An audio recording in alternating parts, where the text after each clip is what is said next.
Tlantu fakin sayang ami ma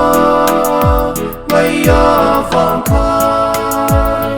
an chelaka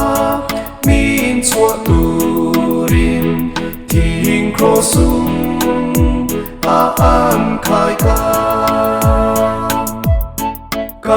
Tlantu fakin zairo thi se in mi te se krosaka ngay không xa le ka bat mi các sắc zo về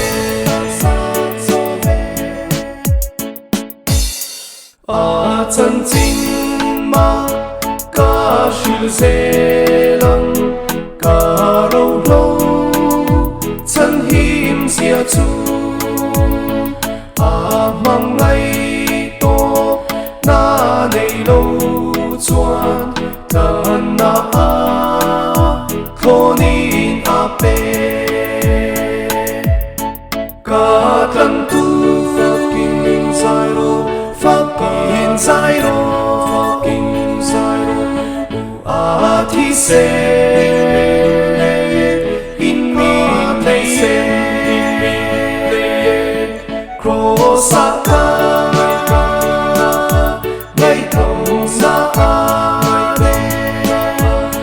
ka bat mi các sắc zo về ka Tlantu du ta ka fa kang sual me na min pe